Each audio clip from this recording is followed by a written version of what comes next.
Welcome back, and so glad to have your company on this Saturday morning. I'm Christy Paul. I'm Victor Blackwell. Good to start the day with you. A blow to the Clinton campaign just 10 days before the election.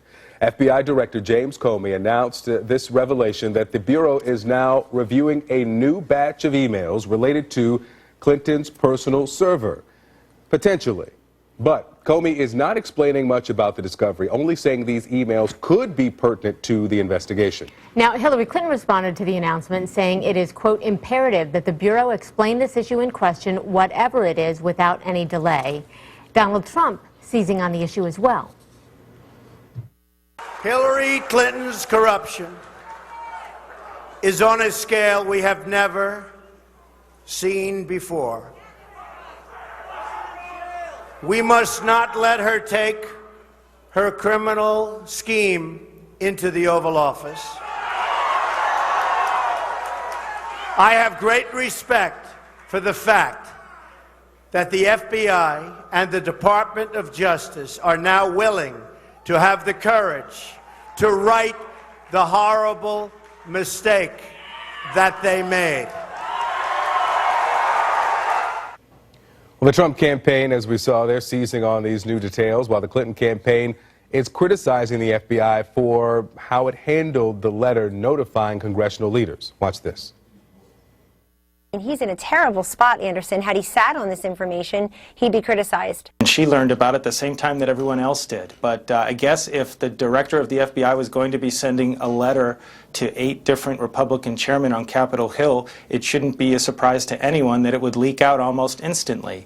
But if you look actually at what Let me interrupt for you a moment. I just want to point out he also sent that same letter to the ranking Democratic members of those relevant committees as well, not just the chairman. But go ahead. Right. I highly suspect it came out by virtue of the Republican chairman, but I don't know that for a fact. All right, let's bring in Eugene Scott, CNN politics reporter. Eugene, good morning to you. Good morning, Victor. So it took the Clinton campaign a little time to formulate a response to this. There was a Wi-Fi hiccup on the plane. In the first rally, they didn't mention it so much, but now we're hearing what each campaign has to say about this review of these emails. We are, and we have seen that the Clinton campaign has been very direct and forceful, asking for more information to be revealed so as not to provide an opportunity for more rumors and narratives that benefit Donald Trump to go public and just remain rampant. We also know that the Trump campaign is calling for that transparency as well, for the FBI to release what they have. But of course, they expect there to be a different outcome as those details are revealed. Absolutely, and we saw Donald Trump yesterday repeat his talking point that Hillary Clinton is a criminal. It's important to realize that the emails that we're talking about were not received or sent by Hillary Clinton, and nothing has been proven at this point. This is a completely separate, unrelated investigation that congressional leaders were notified of. What about the element of if Donald Trump can stay on message, if he can carry this narrative through Election Day? Because we've seen in the past where, he came out in Gettysburg to deliver his closing argument and spent 15 minutes talking about the women who accused him of sexual assault. The news of the rise in premiums of Obamacare, he came out and kind of exposed his lack of knowledge as relates to who is actually using Obamacare. Is his team, are his supporters confident that he could stay on message for 10 days?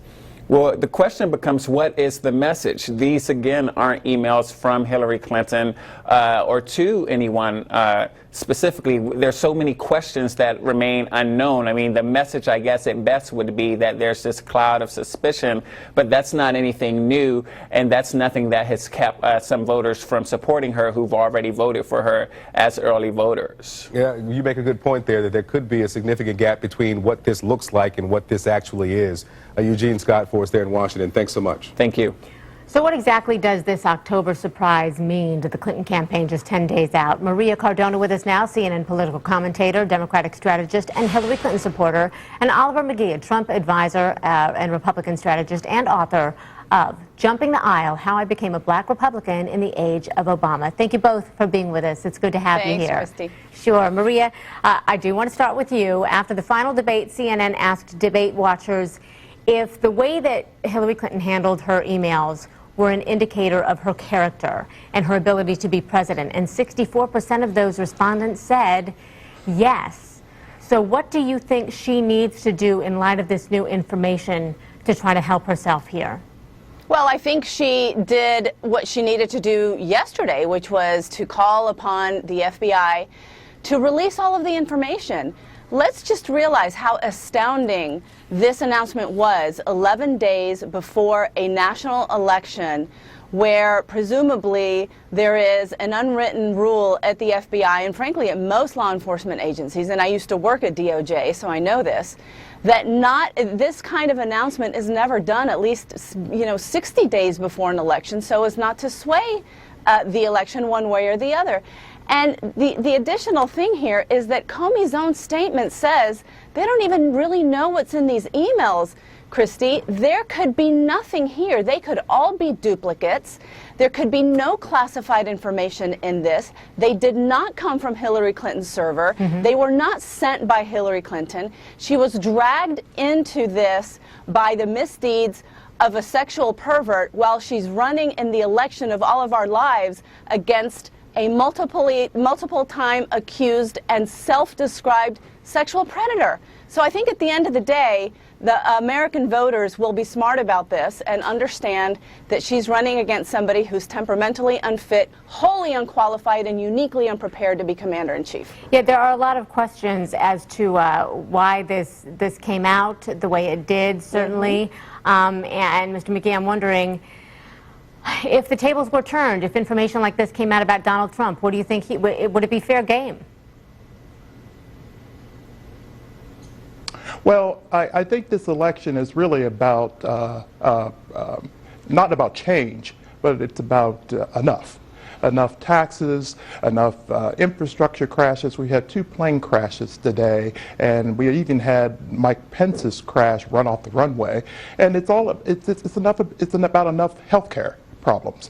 And now it's about enough FBI flaps. American people know exactly what we need to do at this time, and they're really looking to Donald Trump for change, for enough in Washington. But particularly, Donald Trump may not be supported by all Americans, but he's at least supported by all of us in his support for us. We, the people, are responsible for, we, the lawmakers, who are accountable here. So essentially, we're really looking very, very closely at how the last 11 days are taking place, and we're going to make our vote decision from that. Sure. This election is really all about SCOTUS more than POTUS, and basically we're looking at American principles and American values, and that's really what the American voters are doing. Americans are very, very smart. Well, they're very, very astute. They really understand what's going on in all of the issues, and they're going to be very, very silently going to the polls and voting rationally for the candidate that they want. Well, and in this particular case, they're probably going to be looking towards Trump.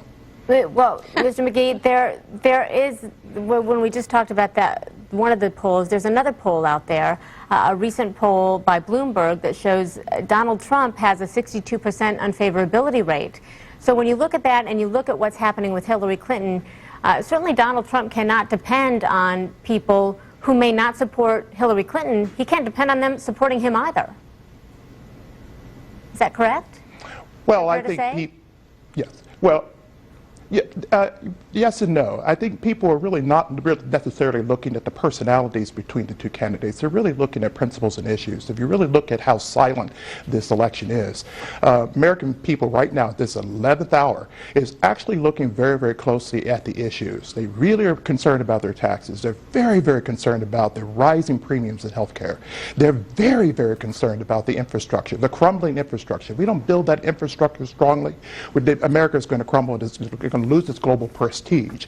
And they're also looking very, very closely at Comey and the FBI flap to see exactly what's involved. They're not jumping to conclusions at all. They're just simply saying, we're waiting to see, but they're also looking at character. They're looking at what's going on in the case. This is a big conversation at the water coolers, it's at the kitchen tables, and right now is where the American people are squarely paying attention to. You know, Maria, I only have a couple of minutes left, but I want to ask you, Tom Fuentes said it's been like a scavenger hunt, referring to trying to get the information out of the Clinton campaign for this FBI investigation, and saying, why did we not see these emails from Uma before? How do you think Hillary Clinton should answer to that? Well, again, we might have completely already seen, well, not us, but the FBI might have already completely seen all of these emails, Christy. That's the problem with the announcement. We don't know what these emails say. So it is incumbent upon Comey and the FBI to offer more information about this. And, you know, frankly, the more that this is reported on, the more I believe this is much ado about absolutely nothing. And I think that the Clinton campaign and Hillary Clinton supporters are confident that this is going to end up exactly where it ended up in July, which is that there is nothing here to move forward with. And I agree with Mr. McGee that the American people will make this decision on values, and it's going to be something between a candidate who is focused on serving America's families and children and a candidate who has done nothing but enrich himself on the backs of American workers. All right. Maria Cardona, Oliver McGee, we appreciate both of you taking the time for us this morning. Thank you. Thanks, Christy. Sure.